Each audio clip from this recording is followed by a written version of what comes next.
Shalom, damai di hati. Selamat pagi para jemaat sekalian yang diberkati Tuhan. Hari ini ada dua hal yang saya rasakan, yang sungguh saya pikir sangat berpengaruh juga. Pertama, kita bersuara. Penyebabnya apakah karena ini panas, atau penyebab kedua adalah mungkin kita gugup. Karena ini pertama kali kita didaulat untuk memimpin ibadah seperti ini. Tetapi puji Tuhan, ya, dengan persiapan-persiapan yang ada, mungkin kita akan bisa lalui ini bersama-sama dengan baik. Tadi kita telah melihat persembahan pertama dari paduan suara PKB Gemim Sion Malalayang. Sungguh luar biasa, oleh karena penyertaan Tuhan kita boleh melakukan hal ini.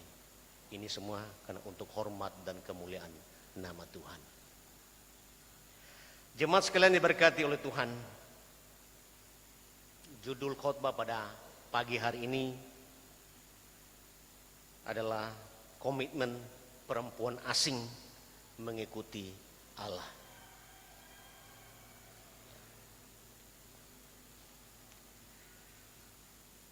Hidup di negeri rantau tidak sepenuhnya menyenangkan dan membahagiakan. Ada ungkapan, lebih baik hujan batu di negeri sendiri daripada hujan emas di negeri orang. Seorang perempuan tangguh yang bernama Naomi bersama suaminya Elimelek dan anak-anaknya Mahlon dan Kilion harus meninggalkan negeri mereka Yahuda, kota Bethlehem, dan merantau di negeri Moab. Migrasi ke Moab yang dikenal sebagai negara asing atau tempat yang berbeda terpaksa dilakukan oleh karena harus menyelamatkan diri dari bencana kelaparan. Namun kebahagiaan mereka di Moab hanya sejenak. Naomi kemudian kehilangan suami dan anak-anaknya. Mereka meninggal dunia di negeri asing itu. Perempuan tangguh itu menjadi seorang janda dan memutuskan untuk kembali ke negeri asalnya demi melanjutkan hidupnya. Keputusan Naomi itu untuk kembali ke Yehuda sebenarnya sangat berat, sebab ia telah kehilangan segala-galanya. Tetapi bagi Naomi, Moab bukanlah negeri masa depan, dan dia harus kembali ke negeri asalnya dengan segala risiko dan konsekuensinya. Kepulangannya ke Bethlehem ternyata membawa perubahan besar bagi hidupnya serta generasi selanjutnya. Salah seorang menantunya, Ruth, menunjukkan kesetiaannya untuk hidup bersama Naomi di Bethlehem. Naomi tidak tegak untuk memisahkan Ruth dengan negerinya, tetapi Ruth tetap pada prinsipnya untuk tetap melanjutkan kehidupannya bersama mertuanya di tanah Yehuda. Berbahagialah mertua-mertua yang mempunyai anak mantu seperti Ruth. Luar biasa ini. Apa kata Ruth? Janganlah desak aku meninggalkan engkau dan pulang dengan tidak mengikuti engkau. Sebab kemana engkau pergi, di situ jugalah aku pergi. Dan di mana engkau bermalam, di situ juga aku bermalam. Bangsamulah bangsaku dan Allahmu Allahku. Di mana engkau mati, aku pun mati di sana, dan di sanalah aku dikuburkan. Beginilah kiranya Tuhan menghukum aku. Bahkan lebih daripada itu, jikalau sesuatu apapun yang memisahkan aku dari engkau, selain daripada maut. Itu pembacaan tadi di ayat 16 dan 17. Jemaat sekalian diberkati oleh Tuhan kita Yesus Kristus. Perikop ini menggambarkan pemahaman utuh seorang perempuan asing yang bernama Rut tentang Allah bangsa Israel yang diyakini dan disembah Naomi beserta seluruh keluarganya. Bagi Rut, kesetiaan kepada Naomi adalah kesetiaan tanpa batas dan melampaui hubungan kemanusiaan semata. Komitmen hidup berkeluarga dengan mendiang suaminya merupakan komitmen paripurna untuk hidup percaya dan mengikuti Allah. Bagi Rut, hidup bersama Naomi dan percaya kepada Tuhan Allah adalah pilihan yang paling tepat, sehingga tidak ada keraguan sedikit pun untuk melanjutkan kehidupannya di Bethlehem. Atas keyakinan ini, iman ini, itulah membuat Rut optimis menjalani hidupnya. Dan benar bahwa Allah kemudian memakainya untuk menjadi berkat bagi bangsa Israel serta kaum keturunannya. Jemaat sekalian diberkati oleh Tuhan kita Yesus Kristus. Pada tanggal 13 Oktober yang lalu, kita memperingati hari ulang tahun Pria Kombapa Gereja Masehi Injili di Minahasa yang ke-61. Kita semua diingatkan oleh firman Tuhan bahwa kasih karunia yang menyelamatkan dan mengubah hidup orang percaya oleh pemurnian hati nurani dengan darah Yesus Kristus harus diberitakan.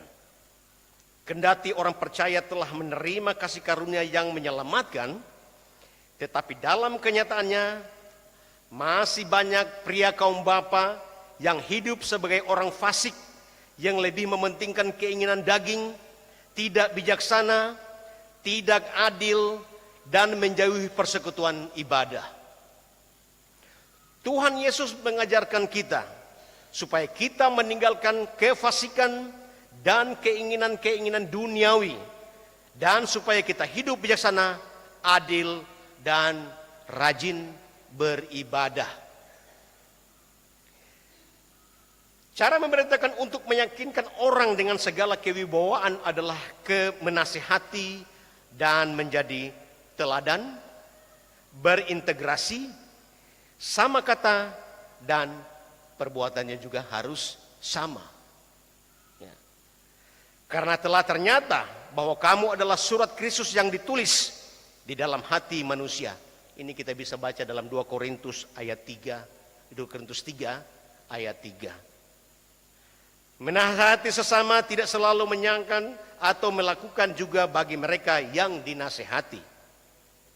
Yesus Kristus mengajarkan tujuan menasihati dan bagaimana cara menegur. Apabila saudaramu berbuat dosa, tegurlah dia di bawah 4 mata. Jika ia mendengarkan nasihatmu, engkau telah mendapatkannya kembali. Matius 18 ayat 15. Ayat lain berkata, jikalau saudaramu berbuat dosa, tegurlah dia, dan jika ia menyesal, ampunilah dia. Lukas 17 ayat 3. Jemaat sekalian yang diberkati oleh Tuhan kita Yesus Kristus. Hari ini paduan suara PKB Sion Malalayang akan berlaga di perlombaan paduan suara PKB di kategori Seri A Middle Choir. Perjalanan pembentukan paduan suara PKB sampai pada detik ini, ya, sampai pada latihan dan akan berlomba pada hari ini, tidaklah berjalan dengan mulus. Penuh dengan tantangan dan berbagai hambatan yang dilalui, tetapi puji Tuhan, semua itu bisa kita lalui. Ya. Sampai pada hari ini, kita akan mengikuti lomba paduan suara PKB Arah Sinode di Bitung, di Jemaat Gemim Immanuel Pinokalan. Jemaat sekalian diundang untuk hadir mensupport paduan suara PKB ini. Mari semuanya kita dukung dalam doa paduan suara PKB Sion Malalayang agar bisa tampil maksimal dengan hasil yang tentunya maksimal juga. Atas nama Komisi PKB Sion Malalayang, izinkan saya menyampaikan terima kasih yang tak terhingga untuk jemaat Sion Malalayang, para pendeta,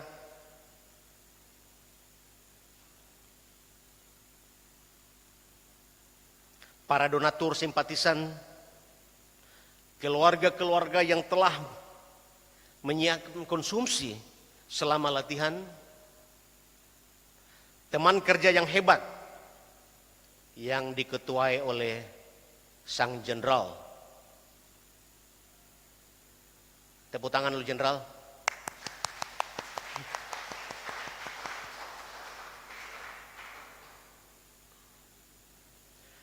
Para pelatih dan tentunya para anggota paduan suara. You are the best. God bless you all. Ke depan sangat diharapkan agar lebih banyak lagi Prakombapa Sion Malalayang yang mau memberi diri untuk ikut kegiatan-kegiatan seperti ini. Jangan khawatir dengan anggapan bahwa kita tidak mempunyai suara yang bagus. Kita mempunyai suara yang tidak pantas untuk menyanyi. Ya. Perlu kita ingat bahwa dalam latihan kita dilatih untuk bisa bernyanyi dengan baik. Dan suara yang kurang bagus itu Tuhan Allah akan merubahnya menjadi bagus. Lebih bagus dari suara penyanyi dunia seperti Engelbert Humperdinck sekalipun. Dan minimal bisa menyamai suara penyanyi Justin Bieber. So jangan khawatir. Mari bapak-bapak berikut kita sama-sama ya mengikuti kegiatan seperti ini yang tentunya adalah tidak lain tidak bukan adalah untuk memuji dan memuliakan nama Tuhan. Akhirnya izinkan saya menyampaikan sebuah pantun untuk menyemangati dan memotivasi paduan suara PKB Sion Malalayang yang akan berlomba. Pantunnya berbunyi seperti ini.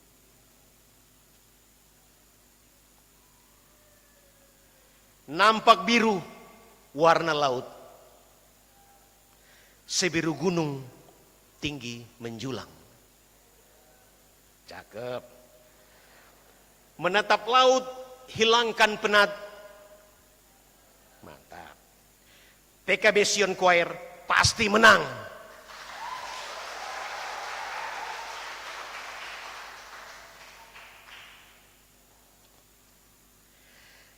Tetap semangat dalam hidup, terus jaga kesehatan, terus jaga kelestarian lingkungan hidup. Buanglah sampah pada tempatnya, dan jangan lupa bahagia. Maka percayalah, Tuhan kita Yesus Kristus akan terus memberkati dan menolong kita mulai dari sekarang sampai selama-lamanya. Magudang-gudang, bo mapia panameng, agenu mapia kanameng. Amin.